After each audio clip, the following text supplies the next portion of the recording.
Hello and welcome to the Hypnosis Academy. How the dickens are you? Today I'm talking about switching off the therapist in you. Is it actually possible? I'll tell you all about it on the other side.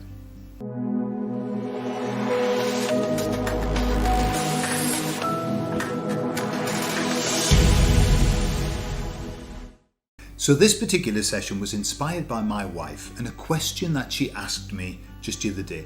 We were talking about something called statement analysis. Statement analysis is an incredible tool which has helped me no end with my clients. And what it is, it's when people say things, they tell you a tremendous amount of information without necessarily knowing it. Okay, and I know we've talked about this before. Repetition and things like this. But statement analysis is actually knowing if somebody is telling you the truth or not, or if they're being deceptive. Okay? And there are lots of things that you have to look out for. For example, I'll give you an example. Statement analysis, when somebody has done something or not, right? And when you ask them, have you done that? The answer that you are expecting is no, I haven't done that. Or no, I didn't do it. That's what you expect. The issue that we have is that people, the unconscious mind is very honest. It does not like lying. People don't want to lie. So what they do is they will modify what they say so that they actually don't have to say, I didn't do it. Okay? And so what they do is they will modify the statement. So they might, for example, you say, did you do it? And they might answer that with another question. They might say, do you honestly think I'm capable of doing that? Right? Now that they haven't said I didn't do it.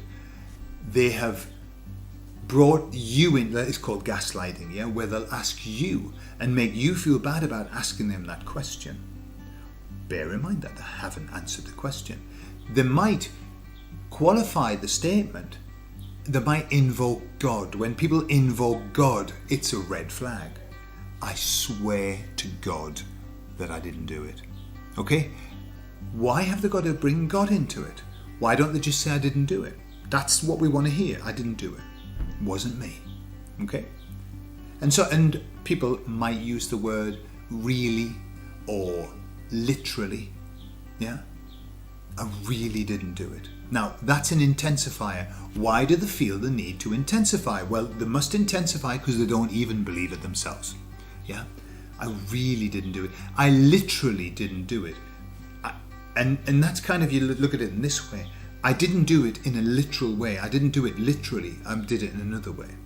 Okay? So there are lots of things. It's the mind plays these games of, I can't say that I did it.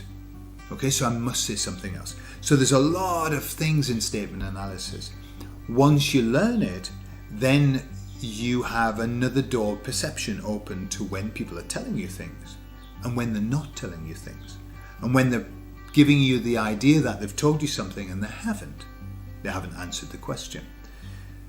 So Cynthia, my wife, said, when you are talking to people, do you find yourself analyzing them in general? And I said yes. Yes, I do.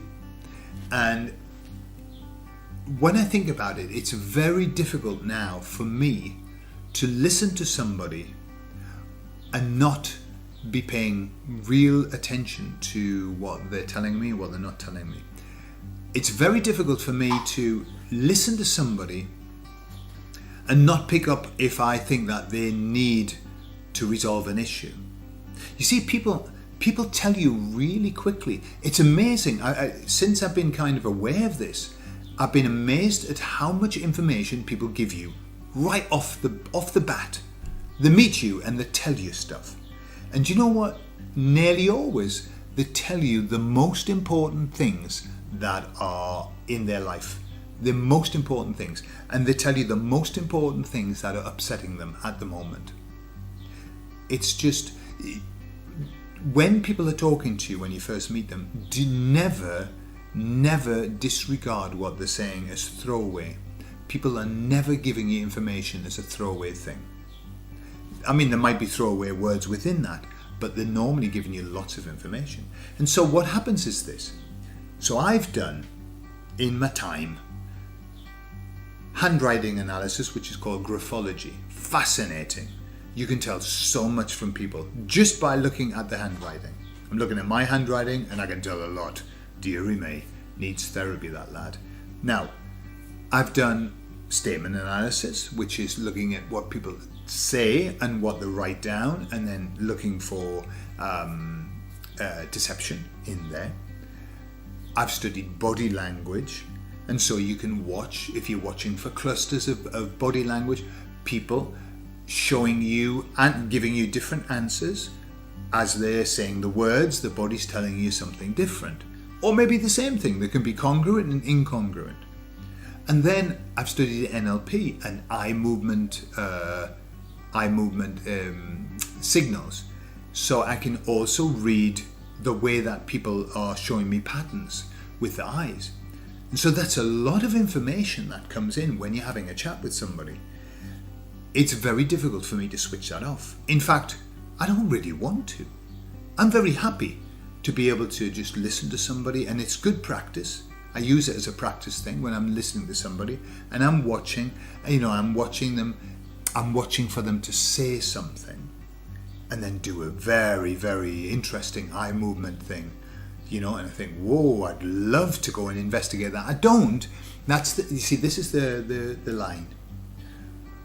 When somebody is talking to you as a friend or just as somebody they've met, they're not asking for therapy. They don't want therapy. They haven't, so you would be crossing a line if you then said, hey, I noticed that you've got a bit of a problem when you make reference to your mum. Would you like to work on that?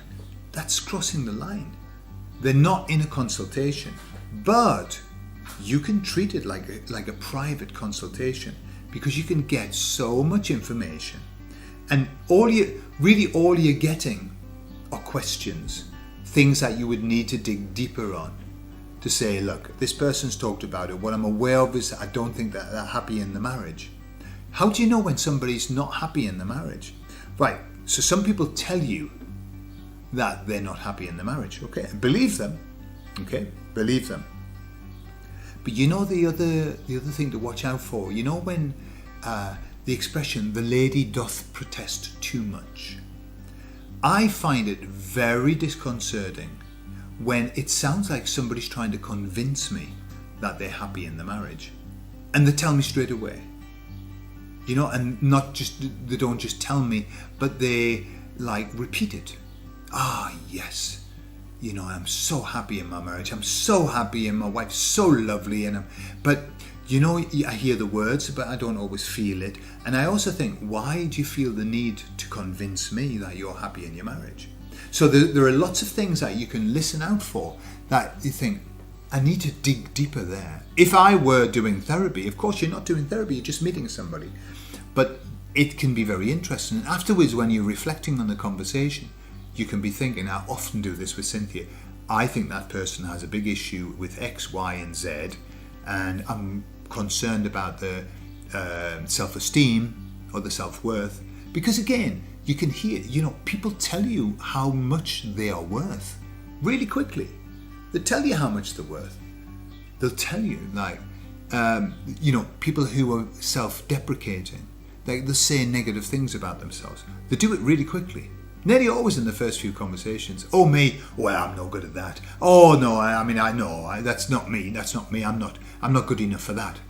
And they tell you, that's another sign. It's like, wow, okay. So your self-worth isn't so high at the moment, So it's kind of like, it's a beautiful game to play. It's like people watching. Some people do people watching, and I do it all the time at airports and things, watching the body language of people. You can learn such a lot from them.